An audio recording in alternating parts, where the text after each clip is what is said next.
Olá, estudantes da terceira série do ensino médio. Nesse vídeo eu vou falar de um assunto que eu digo que é muito importante. Eu digo assim, mas professor, é muito básico falar sobre operações de números racionais. Eu digo, não é tão básico, porque é um assunto que você vai precisar em qualquer conteúdo da matemática e também da física, da química, de outras áreas.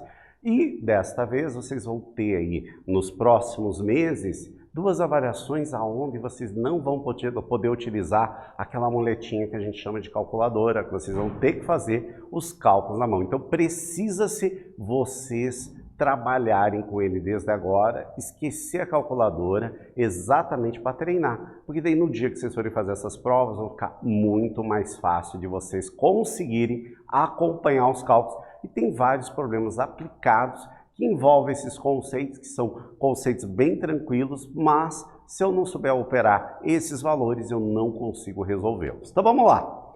Vamos pensar. Você já percebeu que na adição, na subtração ou na multiplicação de números inteiros, o resultado sempre dá outro número inteiro? Veja aqui, ó, a soma de 3 mais 6, que são dois números inteiros, o resultado é 9, que também é um número inteiro. 5 menos 12 são dois números inteiros, o resultado menos 7.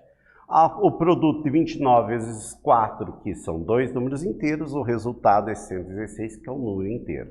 Mas será que isso também vai acontecer quando a gente trabalha com a divisão de dois números inteiros? Vai dar um resultado sempre inteiro? Na verdade, isso não vai acontecer.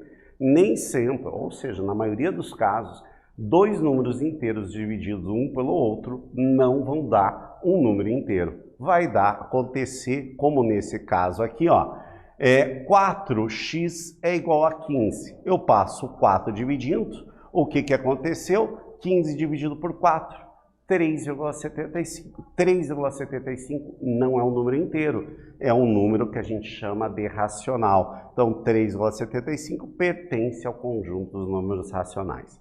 Quando eu falei que vocês têm que fazer as continhas, essa divisão que eu já dei o resultado direto, vocês têm que utilizar o método da divisão. Esse daqui está o método da chave longa, mas pode ser feito a chave curta, isso depende da habilidade de vocês. Cada um tem que ver aquilo que se adapta melhor, mas precisa saber como resolver. Os números racionais fazem parte do que a gente chama do conjunto, né?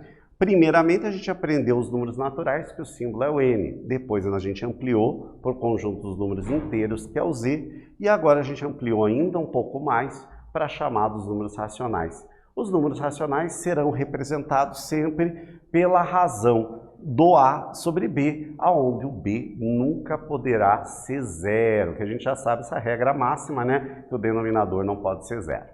Os racionais são os números na forma fracionária, ou seja, por exemplo, 3/5, e decimal, 0,5, por exemplo. Então, ele pode se apresentar nas duas maneiras. Na adição, quando os denominadores são iguais, eu repito o denominador e somo os numeradores. Pode ser a mesma coisa para a subtração também.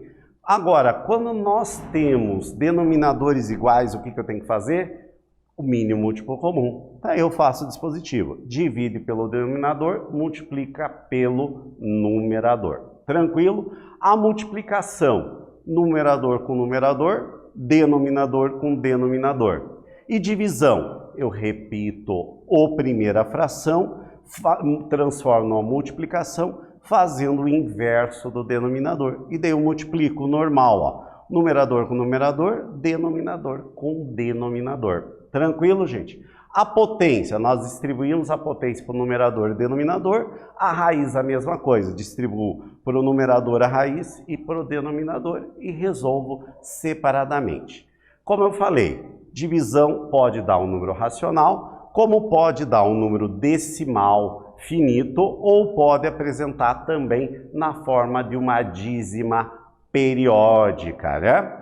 Então, no vídeo, nós falamos exatamente sobre as operações que nós podemos utilizar com os números racionais. Espero que vocês tenham gostado e até breve.